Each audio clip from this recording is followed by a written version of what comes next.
योगी जी नमस्कार। आशा है कि आप ठीक होंगे और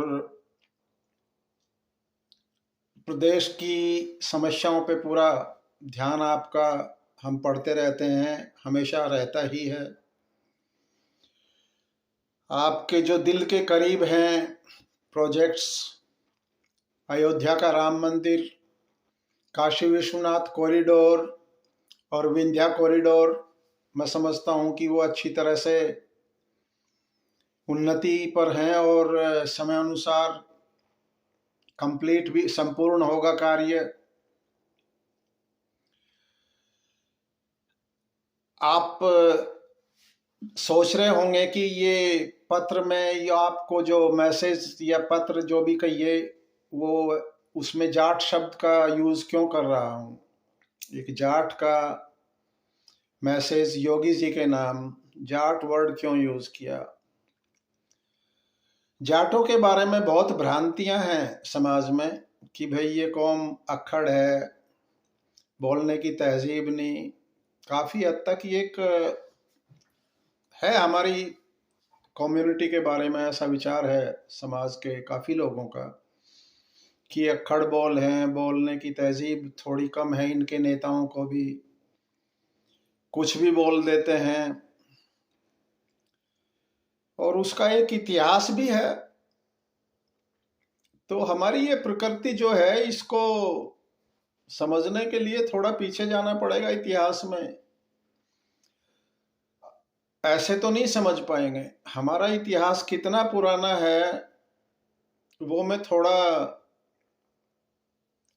आपको बताने की कोशिश करूंगा इसमें, जिससे कि आप हमारी समस्याएं क्या हैं उसको समझने में आपको शायद थोड़ी आसानी होगी।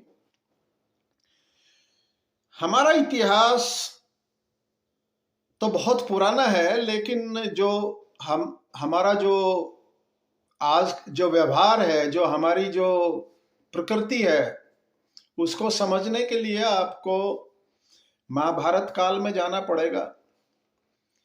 हम महाभारत की वो सेनाएं हैं जिसमें लड़ने वाले और मरने वाले और मारने वाले सब एक ही परिवार के थे। हस्तिनापुर से जब वो जो महाभारत की लड़ाई हुई कुरुक्षेत्र और पश्चिमी उत्तर प्रदेश के एरिया में ही वो सेनाएं थी सब।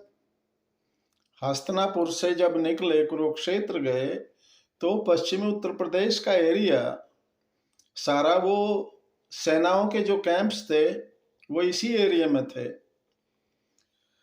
एक तरफ कौरव सेना थी, एक तरफ पांडव सेना थी। और इस सेना में जितने भी लड़ने वाले थे वो सारे मोस्टली इसी इलाके के और कुछ बाहर से आए लोग थे और वो हमारी ही कम्युनिटी के थे। आप थोड़ी देर के लिए भूल जाओ, उसको नाम मत दो जाट। ये जाट वर्ड कब आया, कितने स्केल पे प्रयोग हुआ, इसके बारे में इसका कोई महत्व नहीं है। हम इसी इलाके के लोग थे जो सेनाओं में लड़े थे और हमारे से लड़ने के सिवा एक्चुअली कुछ आता भी नहीं, क्योंकि हमें तैयार ही लड़ने के लिए किया गया था।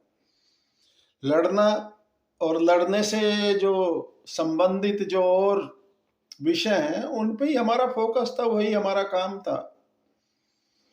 रसद पहुंचाना लड़ाई के वक्त सेना को, उसमें हमारी महिलाएं भी उसमें उतना ही योगदान देती थी नेचुरली। हम तो खाना नहीं पकाते थे लड़ाई के वक्त। दोपहर का खाना, जब दोपहर को लड़ाई तो सवेरे शुरू हो जाती थी, शाम तक चलती थी, तो दोपहर को खाना भी खाना होता था। तो उसमें हमारी महिलाएं ही हमें खाना देती थी, तो हमारी महिलाएं भी ट्रेंड हैं उसी के लिए। तो ये भी आपको पता है कि महाभारत का हुआ क्या। फाइनली कौरव सारे मारे गए, पांडव 5 भाई बचे, बाकी ज्यादातर लोग मारे गए, सब गुरुजन सब मारे गए। और हारे हुए पक्ष पांडवों के, उनको राज, अभिमन्यु के पुत्र को तो राज मिल गया। जो हारे हुए सैनिक थे, इतिहास उनको भूल गया कि उनका क्या हुआ, वो कहाँ गए, क्या हुआ। उसके बाद जो हमेशा होता है, सैनिक जब लड़ाई खत्म हो जाती है सब भूल जाते हैं सैनिकों को। तो हम वो सैनिक हैं परिवार के जिनको समाज ने भुला दिया और अभी तक भुलाया हुआ है। राम मंदिर के लिए तो लड़ाई चल रही काफी दिनों से। आप रामायण सर्किट पे भी आपने काफी काम किया, मोदी जी भी लगे हुए हैं। रामायण सर्किट भी बनाया, नेपाल से लगा के श्रीलंका तक, जहां जहां रामचंद्र जी गए, चित्रकूट, रामायण सर्किट बन गया। काशी विश्वनाथ कॉरिडोर भी बना दिया आपने, विंध्या कॉरिडोर भी बना दिया। लेकिन आप और आपके अलावा सारे ही जो स्वतंत्र भारत के लोग हैं, सरकारें हैं, वो महाभारत सर्किट के बारे में कभी सोचा नहीं आप लोगों ने कि महाभारत भी एक बहुत ही इम्पोर्टेंट पार्ट है हमारे इतिहास का, हमारी संस्कृति का। पता नहीं, शायद पश्चिमी उत्तर प्रदेश और हरियाणा से या तो इस एरिया में जाट बसते हैं। जाट थोड़े भाषा में मधुर नहीं है, खड़ी बोली है। हम लोग जरा, हमें ये कला नहीं आई बोलने की, मीठे शब्द बोलने की कला नहीं, क्योंकि हमें हमारा ये पार्ट, हमारी प्रकृति का पार्ट रही नहीं कभी। हमें तो लड़ाई के लिए तैयार किया गया हमेशा। हमारा जो प्रोफेशन था, पेशा था, हम तो लड़ाई वाले लोग हैं, लड़ते थे दोनों तरफ से, चाहे घर की लड़ाई हो, बाहर की लड़ाई हो। वही हमें हमेशा ट्रेनिंग हमारी उसी की है, खेती करना या लड़ाई करना।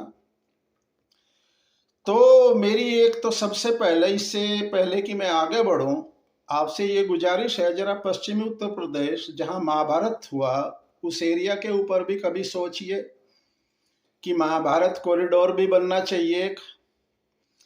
हस्तिनापुर को भूल गए सब। अयोध्या तो बहुत आपने, अयोध्या में तो ठाठ कर दिए योगी जी। एयरपोर्ट भी बन रहा, रेलवे स्टेशन भी बन रहा, एक बहुत महान राम मंदिर भी बन रहा। बड़ी अच्छी बात है। हम भी राम के उतने ही श्रद्धालु हैं जितने आप हैं। और मगर हस्तिनापुर जो उजड़ा था और आज तक उजड़ा हुआ है, उसको पांडव भी भूल गए थे इंद्रप्रस्थ जाके, और आज तक भूला हुआ है।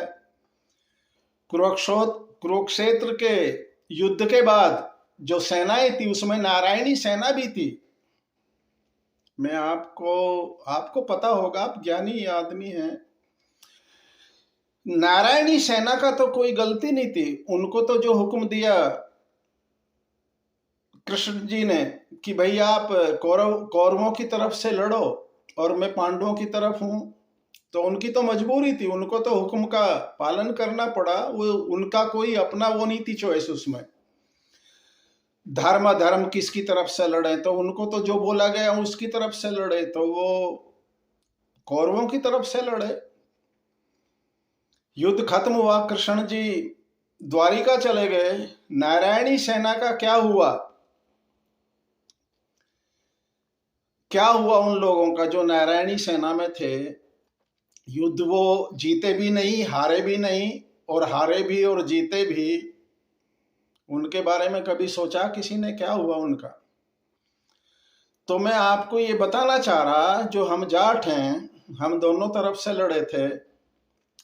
अब उस टाइम हमें जाट कहलाते थे नहीं, क्या कहते थे, यदुवंशी, ये तो कोई महत्व नहीं इसका। लेकिन आज की तारीख में जो हम जाट हैं, ये उसी के उन्हीं सेनाओं के पार्ट हैं। हम में से कुछ नारायणी सेना में भी रहे थे और कुछ पांडवों की तरफ भी थे। तो कुरुक्षेत्र के युद्ध के बाद हमारे में से काफी लोग, जो आज का हिंदुस्तान है, जरूरी नहीं उस टाइम का हिंदुस्तान क्या था, उसकी सीमाएं तो बहुत दूर दूर तक थी, तो वो लोग इंद्रप्रस्थ के एरिया को छोड़ के उसमें से कुछ अश्वत्थामा के साथ पश्चिम की ओर निकल गए। और हमारी जो शोध कहता है वो ये कहता है कि वो सऊदी अरबिया और आज का जो सऊदी अरब है वहां तक, और उत्तरी अफ्रीका तक गए और वहां जाके बस गए वो। और अपने साथ जो भी उनके सांस्कृतिक जो भी उनके थे वो लेके गए, जितना उनसे जो कर सके। वो मंदिर तो नहीं लेके गए, वो उन्हें उनसे मूर्ति बनानी आती थी, तो सैनिक लोग थे, शिव भक्त थे। जो सबसे आसान जो भक्ति की प्रथा पद्धति है, उसमें एक पत्थर का शिवलिंग बना के, कहीं भी आप पत्थर तो हर जगह मिल जाते हैं, एक पत्थर रखा, उसी को शिव जी मान लिया और पूजा कर ली। तो शिव भक्त थे ज्यादातर।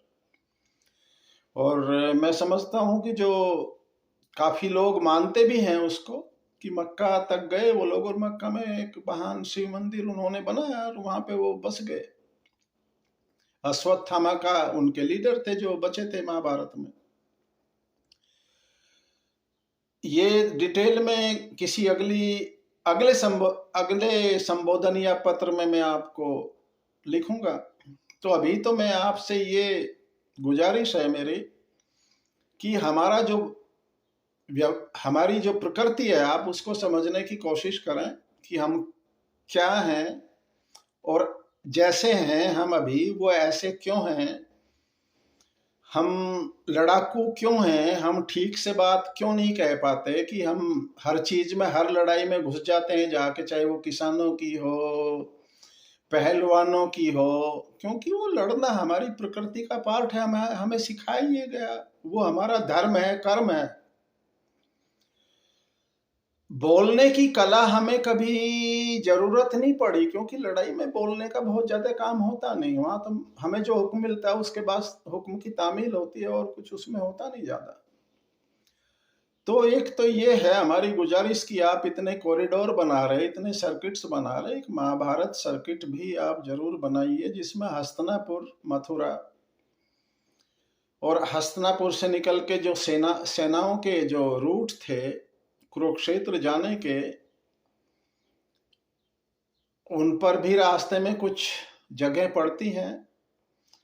कैराना करण की सेनाएं रुकी थी वहां, करनाल में भी कुछ सेनाओं के पार्ट थे उसके, शामली में कृष्ण जी भी रुके थे अर्जुन को लेके, और हनुमान टिल्ला एक शामली में, कहते हैं कि शायद हनुमान जी वहीं पे पूजा की थी, और हनुमान जी अर्जुन के रथ के ऊपर वहीं ध्वजा पे दर्शन दिए थे हनुमान जी ने। तो हनुमान टिल्ला है अभी भी। तो हमारी आपसे प्रार्थना है कि थोड़ा जहां भव्य मंदिर और रामायण सर्किट और बड़े बड़े प्रोजेक्ट्स आप पूर्वी उत्तर प्रदेश में दे रहे, राम की संस्कृति जहां पे है, तो थोड़ा ध्यान कृष्ण के ऊपर भी दीजिए। और हस्तिनापुर को और जो कुरुक्षेत्र तक के जो स्थान हैं जहां पे, उन पर भी कुछ, हरियाणा में भी आपकी ही सरकार है, दिल्ली में भी सरकार है, इंद्रप्रस्थ भी आपके अंडर है, यूपी हस्तिनापुर भी आपके राज्य में आता है, और कुरुक्षेत्र भी आपकी ही सरकार के अंडर में आता है। तो वहां भी एक सर्किट इसको जोड़िए।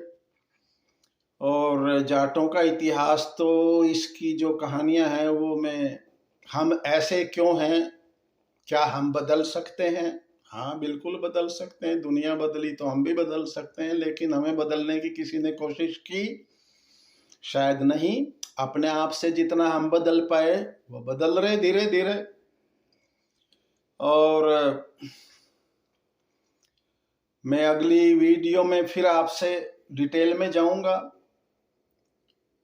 कहने को बहुत कुछ है, ये तो एक सीरियल बनेगा इसमें, तो अब अध्यायों में आपसे मेरा निवेदन करूंगा बार बार।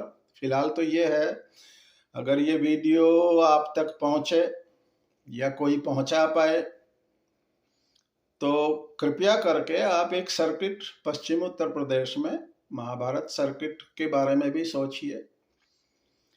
रामायण को शायद इतना लोग हिंदुस्तान के बाहर नहीं जानते जितना गीता को जानते हैं। तो कृष्ण जी की जो देन है वो भी युद्ध क्षेत्र के मैदान में दी गई थी। तो एक इसका नाम आप गीता सर्किट बोल लें, महाभारत सर्किट बोलें, उसकी कोई ज़्यादा महत्व नहीं है, लेकिन एक सर्किट दीजिएगा और उसको गीता सर्किट बोल लें या महाभारत सर्किट बोल लें या कृष्ण सर्किट बोल लें, जो मर्जी बोलिए, लेकिन उसमें जितने स्थान हैं जो महत्वपूर्ण हैं महाभारत काल के लिए, आप उनको, हम तो ये कहेंगे कि आप गांधार तक ले जाइए इस सर्किट को। गांधार शकुनी का भी एक उसमें बड़ा इम्पोर्टेंट वो है, और बल्कि कहेंगे तो मक्का मदीना तक ले जाइए कि जहाँ पे अश्वत्थामा जाके फाइनली रुका था।